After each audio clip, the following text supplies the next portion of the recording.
Good morning, everybody. Can I wake you up? Who has a good personality? You have a good personality? So we said Danielle. Danielle have a good personality? Yes, she does. Danielle, why couldn't you make the thing go off? Why didn't you keep making it boom? Okay. Danielle is having a baby girl. Congratulations.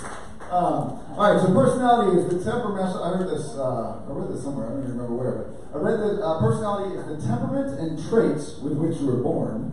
But character is your ability to manage temperaments and traits when stressed. Good question. Hunter told me yesterday that April is Stress Awareness Month.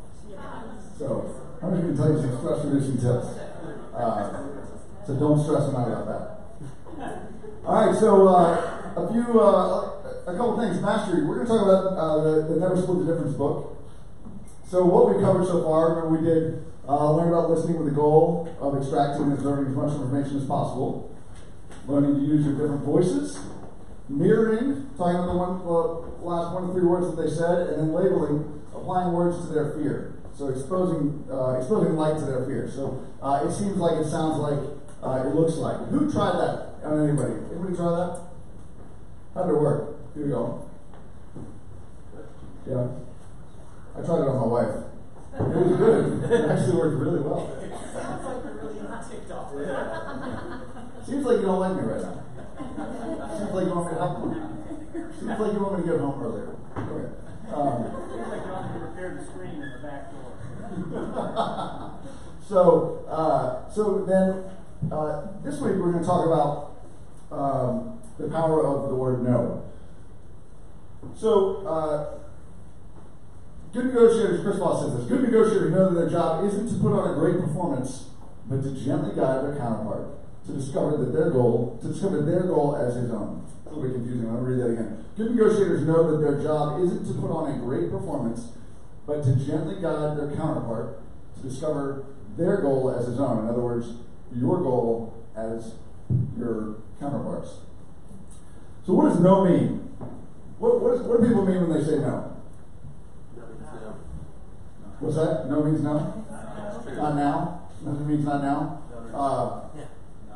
What is the people who just went to Ninja, they're just saying clear buyers buy, but confused buyers think about it?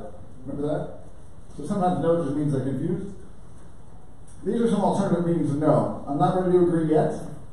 You're making me feel uncomfortable. I don't understand, so it's a clarity issue.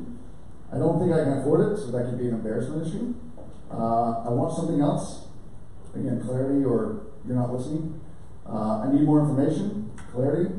And I want to talk it over with somebody else. So, you know, like the classic, bad sales people that they call you at 6 o'clock at night or whatever it is, and they ask you questions and say, do you like water? Yes. Right? So, the idea is to try to not do that, obviously. But he goes a step further and says, try to give somebody the opportunity to say no early on. In any interaction that you're talking to them with. So no is a reaffirmation of someone's autonomy. It gives the speaker safety and control. No starts conversation and creates safe havens to get to the final yes of the commitment. An early yes is often just a cheap counterfeit dodge, right? So you've all done that. We've all said yes to something, and then you're rolling your eyes and you're like, oh my God, I gotta get out of this situation, right? So don't be that guy, that girl. A no, it's a pause, a nudge, and a chance for the speaker to articulate what they do want. Saying no gives the speaker a feeling of safety, security, and control. Prompting no answer to your questions, and your counterpart feels that by turning you down, he or she has proved that he is in the driver's seat. So you're letting them have some control. There's a big difference between making your counterpart feel that they can say no and actually getting them to say it. Let me say that again. There's a big difference between making your counterpart feel like they can say no and then actually getting them to say it. So how do you get your counterpart to say no early in a conversation? One might be mislabel one of their emotions or desires. Say something you know is totally wrong, like, it seems like your seller doesn't really want to sell. No. Of course they want to sell, right? come in the market. But you might dig out a real reason if you're stuck. Ask the other party what they don't want. Let's talk about what your seller would say no to. People are comfortable saying no here because it feels like self-protection. He talks a lot about that in that chapter. A lot about self-protection and comfort and control. He says a good negotiator gains the power by understanding their counterpart's situation and extracting information about their counterpart's desires and needs. Extracting that information means getting the other party to feel safe and in control. And it sounds contradictory, but the best way to get there is by getting the other party to disagree, to draw their own boundaries, to define their desires as a function of what they do not want. These are hard because we're afraid of coming across as not nice, one of society's biggest social dictums. So, kind of wrap up, he says, once you've been able to get your counterpart to say no, they'll be much more open to moving forward toward new options and ideas because they have defined their space, their boundaries, and they feel more safe, secure, and in control. So you have to trigger. Any questions, thoughts on that? How do you get that to work on your dog? On your dog. How do you get it to work on your dog? I don't know. Downward inflecting voice. I know you may not have that wrong. All right, so upcoming events in education. Is Bobby here?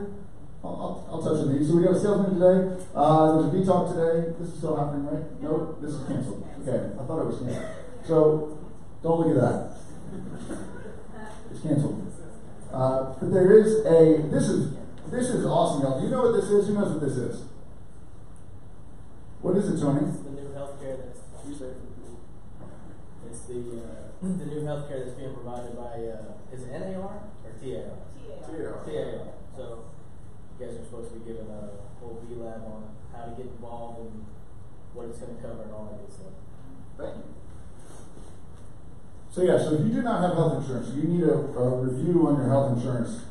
Tennessee Association of Realtors, this has been a huge thing that they've been working on for a long time, is offering healthcare insurance for realtors. So if you're in a place and you need that, come Thursday or stream in, and it should be informative.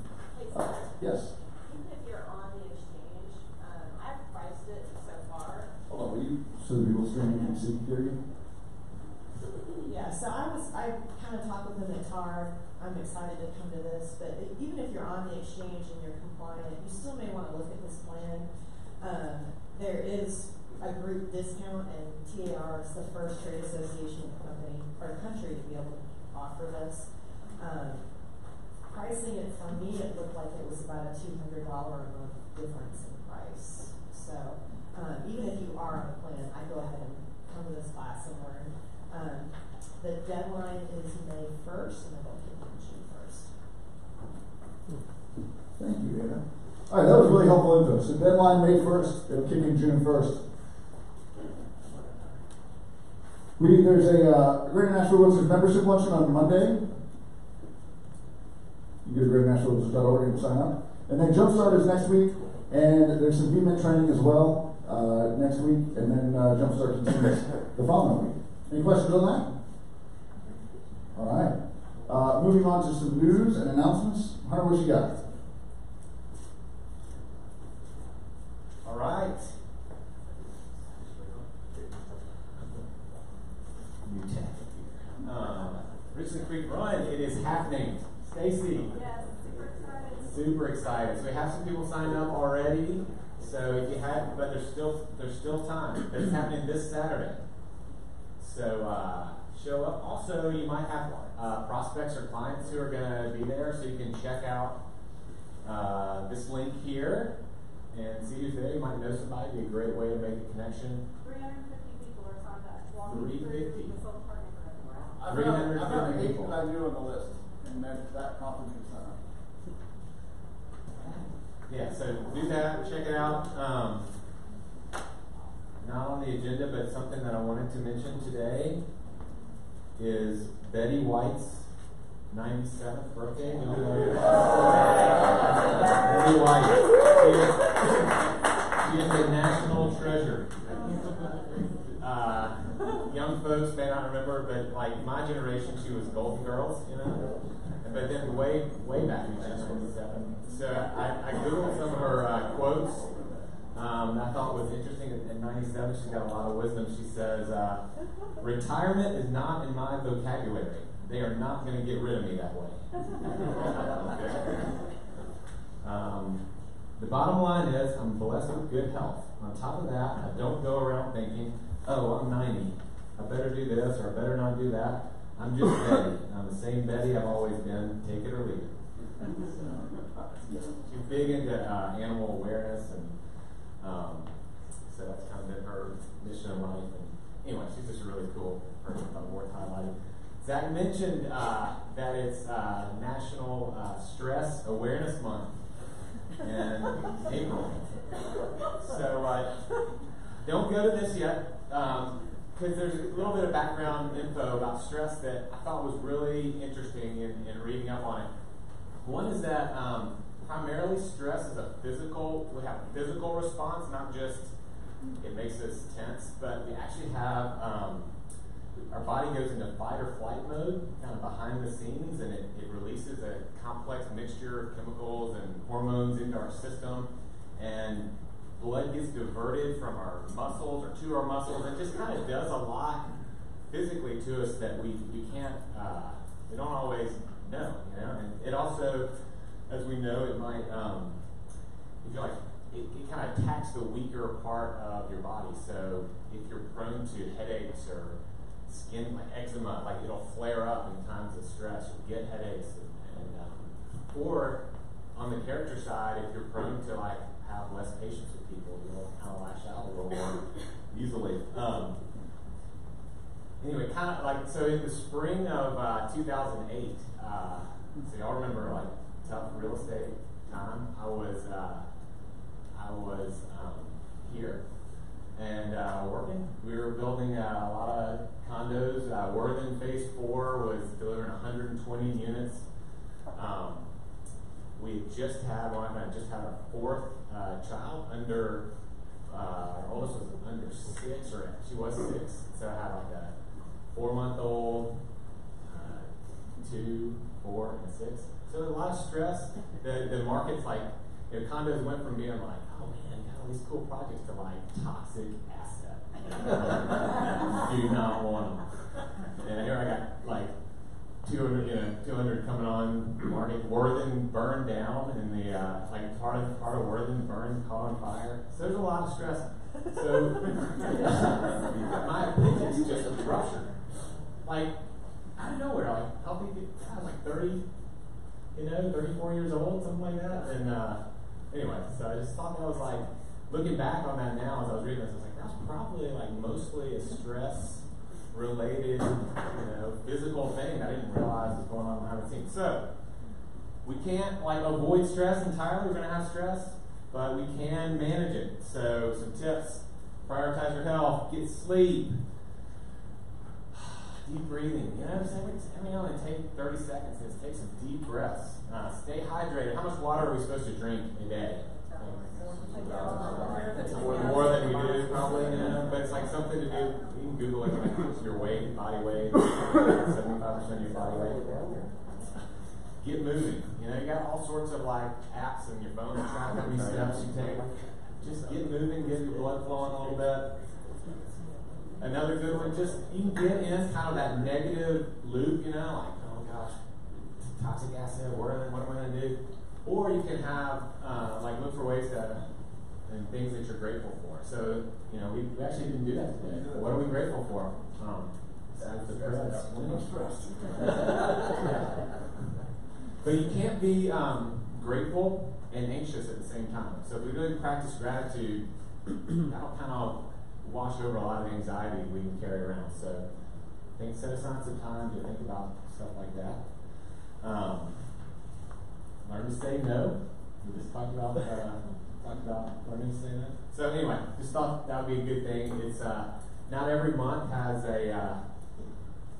something as important to us as entrepreneurs in real estate and in stressful jobs, no guaranteed paycheck. So we are like prime candidates for having stress in our lives, and so knowing how to manage it is really important.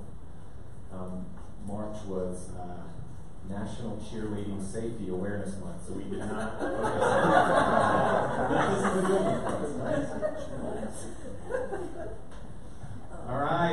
special guest today. This is Carolyn Sorensen. So she is Carolyn's with the Nashville Tree Foundation, and so she's been a Village Fund recipient. We had Thistle Farms last week. If you weren't here to see that, find the link in the first 10 minutes. Really powerful stuff. But the environment is another area where the Village Fund really has a legacy and really done great things. So we wanted to have Carolyn in to tell us about what's going on at the National Tree Foundation. Thank you, Hunter. Thank you, Zach. Well, like you, we are in the business of selling better Nashville. You do it by selling properties and better lifestyles, and you want to improve the quality of your customers' and clients' lives. And we do the same thing. We do that through trees and through planting and preserving trees in Nashville.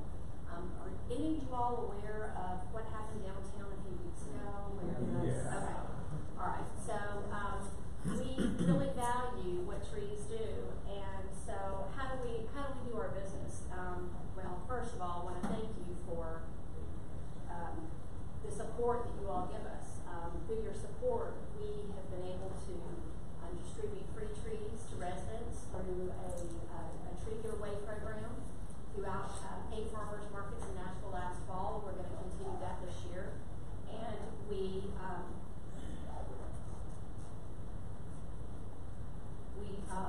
plant trees in areas where there's low tree canopy. Here's an example of some of our projects. I could talk for about an hour on what we do, but I want to kind of get down to, you all know that trees add value to your properties. They increase your health, they decrease stress. So in April, we've had a very stressful April because there's been a really high demand to help trees. We didn't realize that we were going to be put on a national spotlight for the work that we did downtown, but it is all about the quality of life for Nashville. And what we're trying to do is create a vision where everyone values this. And when you look at properties and you look at old trees, old as Betty White, 97-year-old trees, the Betty Whites out there in Nashville, that you will consider that they are an asset to our community. So there are several things that provide an impact on that. These are great benefits. Sounds like stress awareness on an environmental side. You look down here, and I want to point out this last bullet point, higher test scores. There's a study, and I can't remember who did it, but there's a study of students who are in a classroom with no windows, in a classroom with a window that looks out onto a blank building, and in a classroom with a window that looks out on trees. And clearly, the tree view is the highest test score. The second highest, I believe, is the building with no windows. And the third and the lowest is the view of a blank wall. So that's pretty good. So how can you all help us? Oops. Whoa. Okay. I think you all are our ambassadors for trees. If you see something out there, say something. Like this is a valuable tree. Consider planting a tree in your yard. I see a new property that doesn't have a tree that's supposed to have a tree in the yard. You all are, I consider that you all are an extension of what we do. Plant trees, come help us. We go into impact areas where there are impaired strains, where there are higher asthma rates, and there's lower canopy or fringing around lower canopy. And there are about 3 areas of town that we're focusing on, and so we do that. And if you see a big tree in someone's yard, we have a registry of 800 trees that we keep, and it's an interactive map. This tree we found when we were citing a planting project at Glencliff Elementary School in South Nashville. And we pull up in the parking lot, and we can look. Can you see? These are people down here. This is how big this tree is. We told them about our contest. They didn't know, and then they won the contest for that particular tree. And then they decided to have the students out and have a little tea party under the tree. So we want to encourage. We plant a lot of trees and fruit trees at schools. They are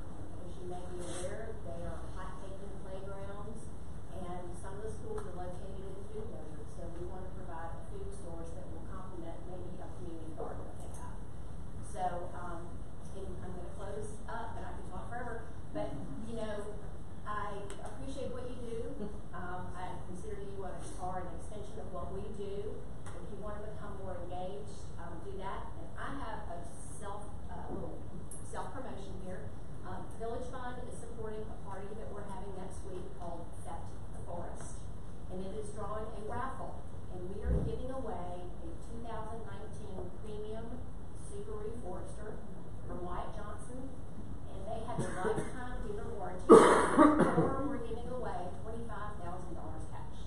It is your choice. And we need to sell 500 tickets. We're not quite there. So I'm going to leave some cards for you to give out, and you don't have to live here. We've sold tickets from Washington State down to Alabama, and you have to be 18 and over. You can go on our website and look at the contest rules. But thank you. Y'all have any questions? Do we have time? Email me.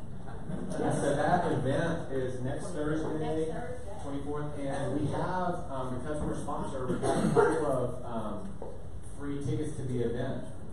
And so if you want to go, another great place to meet people and to get involved in the community. If this is something you're interested in, email me or Ashley, say, hey, I'd love to go Thursday night. It's going to be over here in on White Avenue, kind of, what's the place called? White Avenue.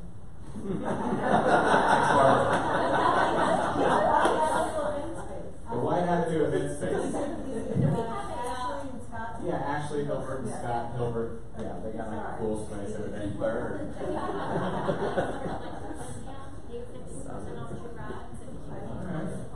Lift discount, 15% off if you come to the party.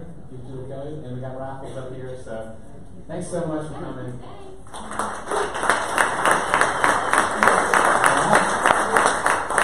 That was awesome. I had just a quick 30-second story. My parents bought a house in New Orleans where I grew up, and there was probably a 200 or 300-year-old live oak tree. And I was 8 or 9 years old, and it got struck by lightning. And my mom was, and there were some people working on a wall, and this guy literally got blown off the scaffolding and landed like 10 feet on top of his car. Thankfully, he was okay. My mom was in tears, and I said, I think he's okay. And she goes, I'm worried about the tree. and I remember thinking, you are crazy, woman. This guy almost died and just got struck by lightning. But it made me realize later on, when we sell in neighborhoods, the reason I bought in the neighborhood I am is because of the tree in the yard, and because of all the canopy trees around. It makes such a big difference. And the scaffolding guy was okay. Came back the next day. His car was not so good, but he's okay. So anyway, thank you. All right, senior living team. You want to talk about Elliot? Anybody? Come on up. Elliot Germantown at the new Elliot Row Homes. I can do my DJ voice and say right here. Got ad lib here. You want it, David? No, you ad lib away, David. Well, I'll just make the announcement. Today we have a broker open from 4 to 7. We're going to open our townhomes. We finally got them staged. Finally got pictures taken. We've been working on them for months. They start at $720 and they go up to $960. But we're selling a townhome project along with the school building next door that we've been trying to pump out. I'll be giving tours of the school, and so you can come test my skills tonight. And what else do we have now? Champagne. And David's doing drinks too. Just cheap Prosecco. Well, so But I mean, champagne. We're really excited to show off the quality over there. The location is unbeatable, but and that's easy to see. But when you get into these things and can see with your own eyes, I think that they'll sell themselves. So we're hoping that people will show up tonight from 4 to 7. We're showing off the townhomes, but we're going to be doing the school building as well, which is luxury condos next door. And it's a perfect day. So come out, check them out. They'll be there. What's that? I tell people how to get there. Yeah, so let's see. Rosa Park. Yeah, if you go down Rosa Parks to Jefferson, it's right across the street from the park. I mean, if you know where Centennial Park is. Bicentennial, I mix them up. Right where Bicentennial hits Jefferson, that is the school building, and then on the other side, on Madison, is where the townhomes are. So we'll have the townhomes that are built we are touring phase 7. okay, 7th and Madison. 7th and Madison. And then they're going to go all the way around to 6th. But oh yeah, we're going to be giving out. We're going to have buckets for business cards. We're going to be giving out $100 gift cards to Germantown restaurants. So we'll be drawing those at the end of the day, and Extra champagne for anyone who wants it. I'm not sure if you said this already. Did you say what the price of the townhomes are? So we have 3 finished right now. The 2 bedrooms are the one without a rooftop is $719,900, and it's about 1,900 square feet. And then the one with the rooftop is $769,000. $769,000. The 3 bedroom, 3.5 bath with a rooftop, downtown city views is $959,000. So are there HOA rules and regs about renting? Yeah, so we will not allow. There won't be short-term rentals, except for they will be owner occupied. It's kind of like a little bit of an asterisk because the next phase of them will have a mother-in-law suite in the basement that has a separate entrance. The HOA will allow you to rent that specific room by itself, but you can't rent the whole house. But can you rent it not short term? Absolutely. Okay. Yep. Investor can rent. Absolutely. Okay. Anything else to add, guys? We're come out and check it out. We want to show these off in person. Pictures don't do them justice. Cool. Good work. Thank you all very much. All right. You want your phone? You got it. We're handing out the raffle tickets too. So if you want one of these, dig in. $100, free chance to win 25. Dig in. Or supers. How's the market? What are you seeing? Who sold or who contracted something or wrote an offer in the last week? Wow. If you did that in the last week or so, raise your hand again. That is awesome. Nice work, y'all. I love that. All right, rates are staying pretty steady. We've got, you zoom in here, you got 30-year fixed at a 4.375, 15-year at 3.875, and then a 5-1 arm at 4 and, I was about to say 4 1/4, but 4.125. And do you want to talk about, Kanye said something, y'all had an announcement about an event. Dining Out for Life? Yeah, Dining Out for Life at Nobles tonight. So come join us. Dining Out for Life at the At Nobles in East Nashville. Nobles in East Nashville. So go to Germantown, and then on your way from Germantown, if you're coming from here, then hop over to East Nashville. What time? Well, it's for dinner, so we'll probably start. We'll start coming around 5:30. Okay. 5:30 at Nobles, and that is to benefit what? Nashville Cares. Nashville Cares. Good work. All right, so there are your interest rates right there. I sent these out. Sorry, I sent the wrong ones out on Friday. It was moving quickly, and I sent February's. But a lot of y'all were on the ball. I just got started getting emails right away saying, wrong ones, Zach, wrong ones. So well done. These are the correct ones for March. Average sold price in Williamson County was $598. That's up almost 12% since March of 2018. Average list price to sold price ratio is 98% in Williamson County, 57 days in the market, 1,025 new listings in March. And again, we're talking about March, and we're in April now. We're talking about March because March is we got a whole month's worth of data. And then total properties for sale, 10% increase in inventory and 12.5% increase in new listings. So good for buyers, more choices. And total properties sold down about 13% to 403 in Williamson County. Davidson County, average sales price of $374 is up 2.5%. 62 days in the market, 98% list price to sell price to list price ratio.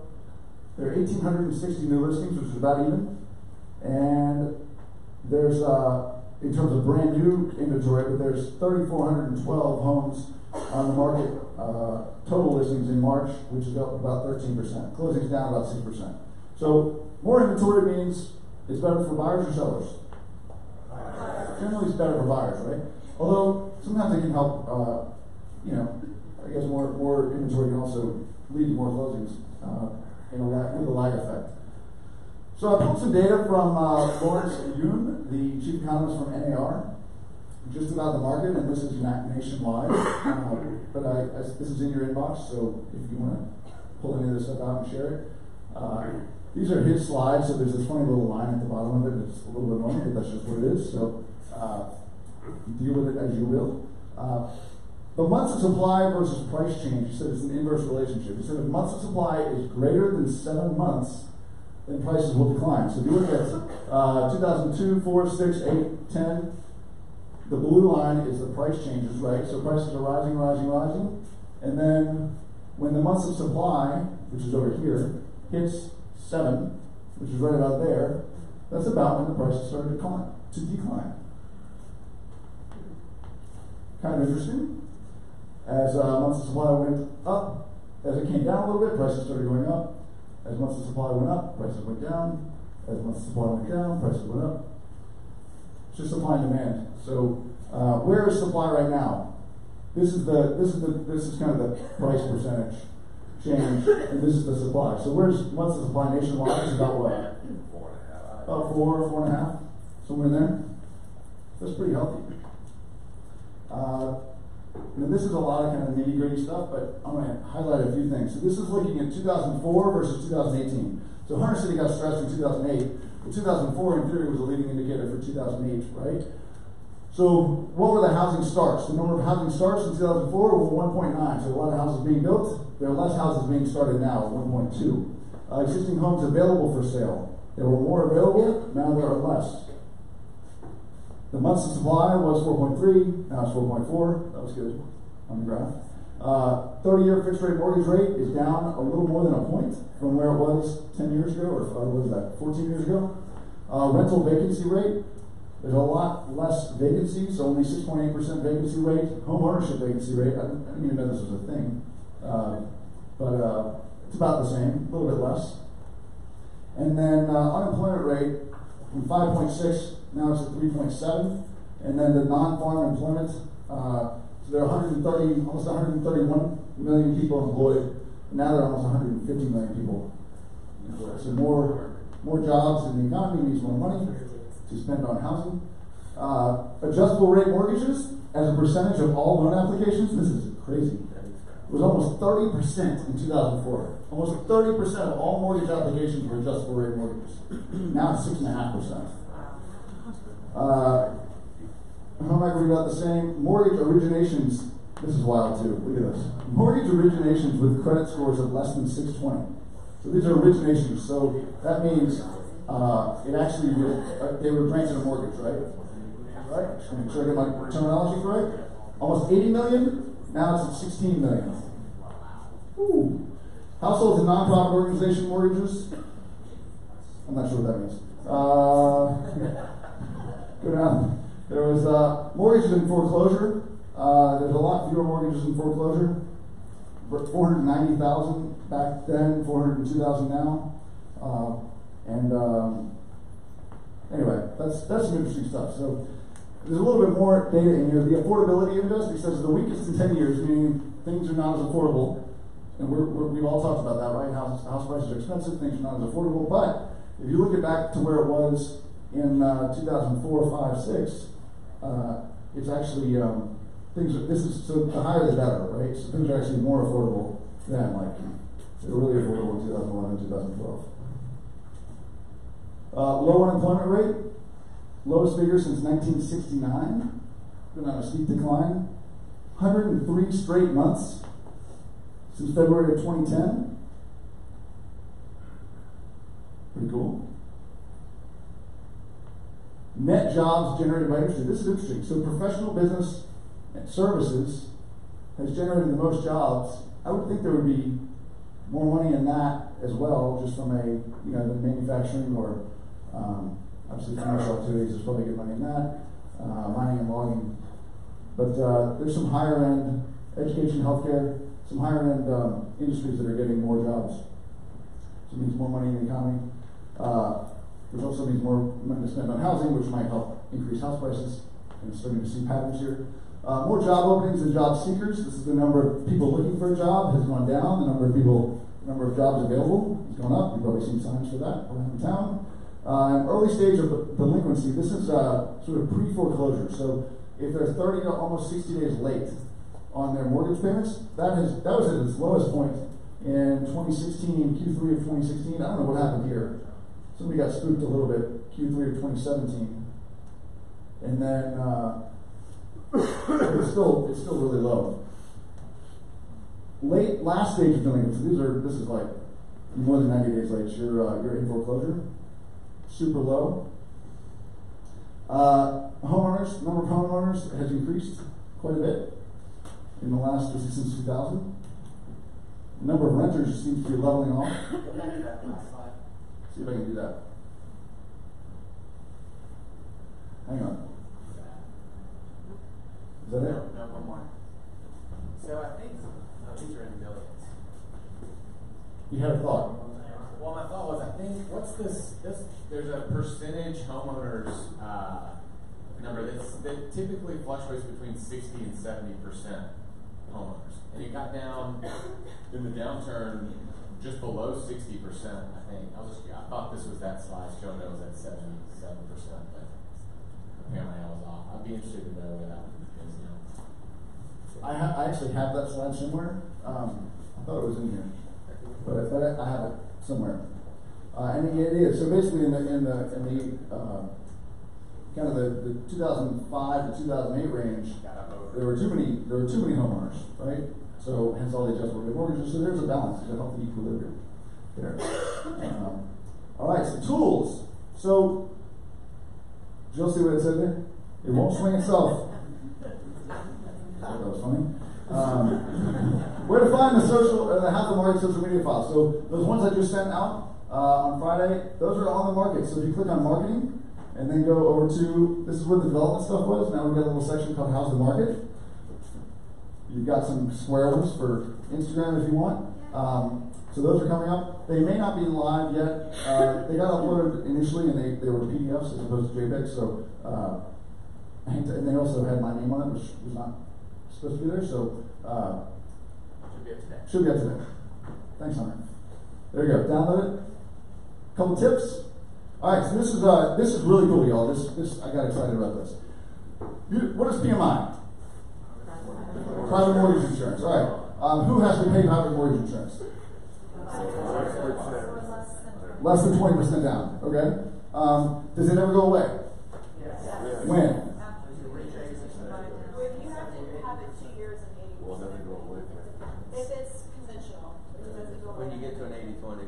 So my understanding is the law says that they don't have to take it away at 80%, but they have to take it away when your debt gets down to 78% of your equity based on what? Based on when you bought the house. So I got this email. It says, hey Zach, hope you're well. We're currently at a point where we may be able to drop the PMI from our mortgage. I basically just need to make sure we get the home appraisal at the right time. We just had to have home sales running a block, and I'm hoping these will work out in our favor. I was wondering if you could point me to a quick way where I can get an accurate but still conservative estimate of our home value. A light bulb went off, and I was like, oh my gosh, how did I miss this? So, you see where we're going, right?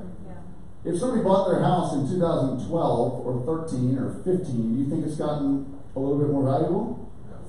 Right? Even if they didn't get, even if they're not at below the 20% of equity from when they bought it, they probably are now.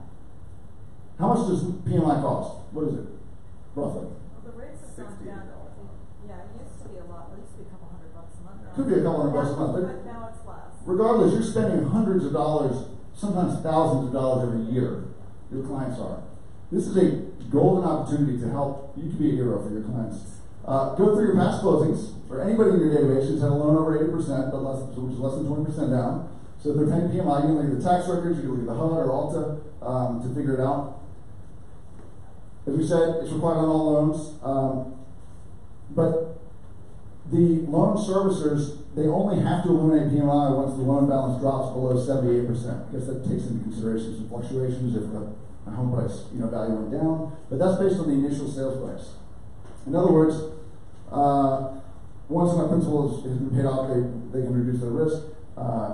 If the home value has increased since they closed, which most home values have, then your past client might be able to save hundreds of thousands of dollars each year by simply having another appraisal, which costs $400 to $500 to show their lien holder that their loan to value is below 80%.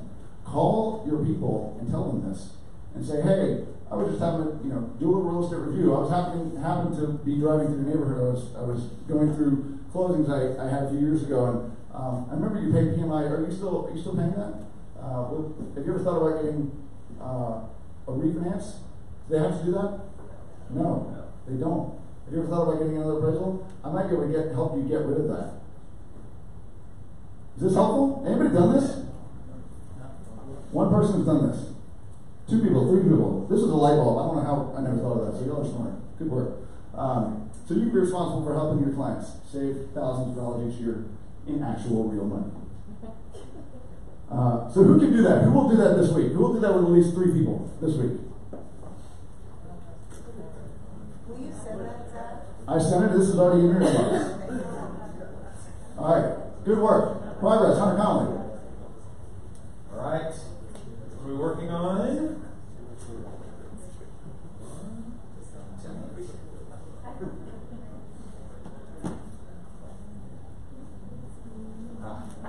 Better marketing, more brand consistency, stronger communication, agent costs.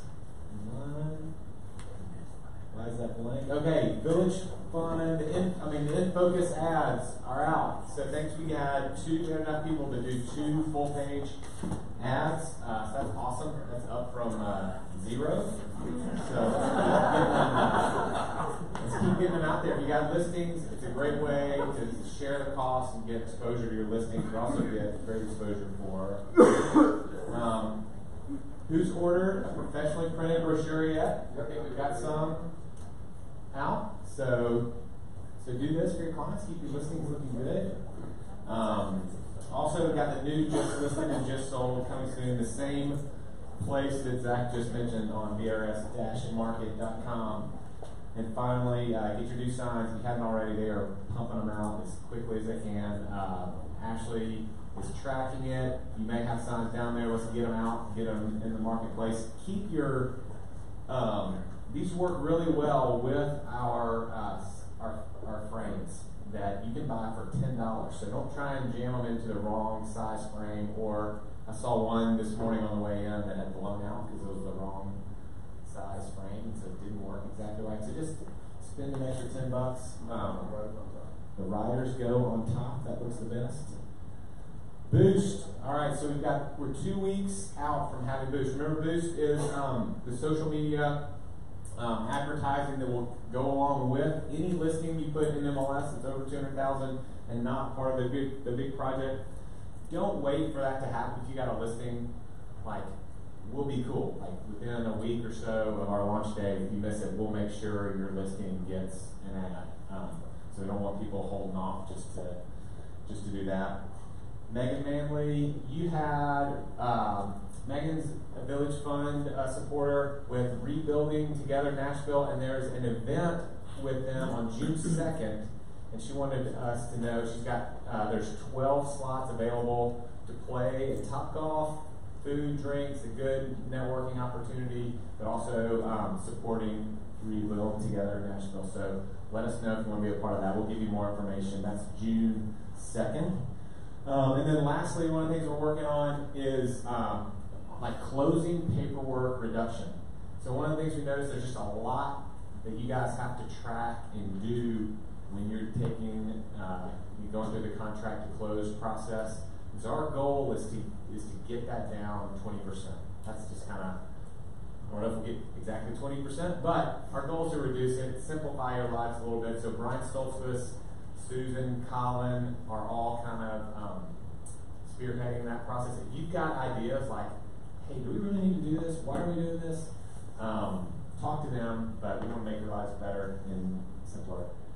The branding style guide is in your inbox. So what is the branding style guide? It's just the basic do's and don'ts with Village, the logo, how to do your business card, things like that. So check that out.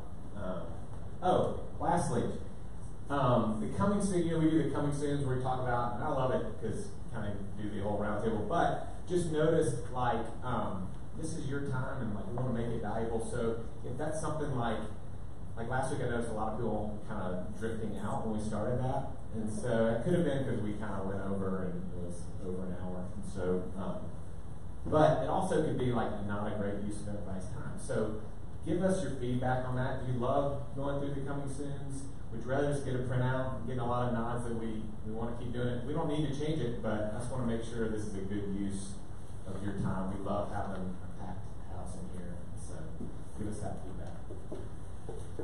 Speaking of which, coming soon. 30 seconds. 30 seconds or less.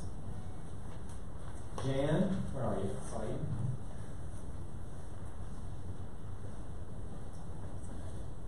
Hi, I've got a coming soon. It's 1917 Truett Avenue, and for those people familiar with East Nashville, that's over there just right on Eastland. It's a 3, 2.5, 24-48 square feet. You guys can read the description. There's some things I didn't put on there. It has a screened-in back porch. It has electronic shades. It's an open concept, so it's a contemporary. It's a great house, and it's 577-700. It's the second. Oh my goodness. Thanks, Jan. Robbie?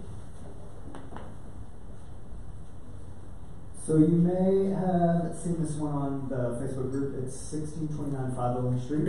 It's a 3-bedroom, 3-bath, kind of Victorian style home. It was renovated in '98 when the tornado came through.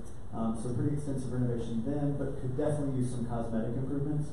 Fun part about this one is it's zoned commercial. On that corner there, right across from the Post and Olive and Sinclair. It is a low volume commercial, so it's going to be limited in what you can do, but my thought is kind of perfect short-term rental opportunity for somebody who's wanting that non-owner occupant location in like the most prime location of Lockland Springs.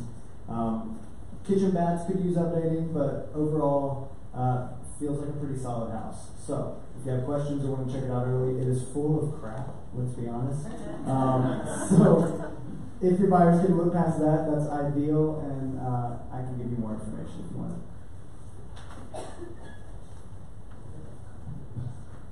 Cool. Ned? Yeah, Salem Town, 1721A, 7th Avenue North. Built in 2015, so it's still like new, although they've actually redone the master suite and master bath, so it's brand new up there. Rooftop, skyline view, everything else there you can read. Let me know if you have anyone who might want to see it. We're debating putting it in at the end of this week. We may go into it coming soon, just not sure if Easter we'll put it in, but if you've got someone who wants to see it, it's available. Yeah.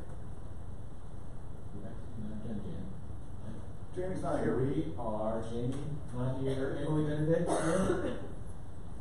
Brent, David. All right, we got 1108 Grandview coming. We got an event there tonight from 4 to 7, so you guys got a busy night. You go from there and then to Germantown and then to East Nashville. And it's going to be awesome. It's catered, food and drink. Come check it out. It's a really cool house. Right, Fred. We got when you were over here. We did it by price, so you can kind of keep track except for Fred. All right, this is a Victorian. It's close to 5 points. You can see the information there. It's 3,800 square feet, 4 bedroom, 3 bath. It's a great house, 12-foot ceilings. It's 1 block from 5 points. And it'll be about $850. We are currently repainting the interior, doing a bunch of work on it. It's going to be a Victorian, but with a very contemporary feeling because we're doing white on white colors in there. It's going to look really cool. Is Kristen here? Hey, what?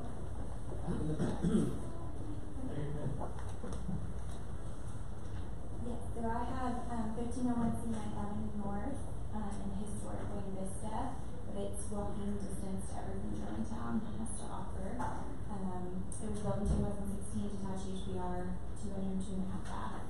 It's the biggest floor plan in the development. It's 14 home development.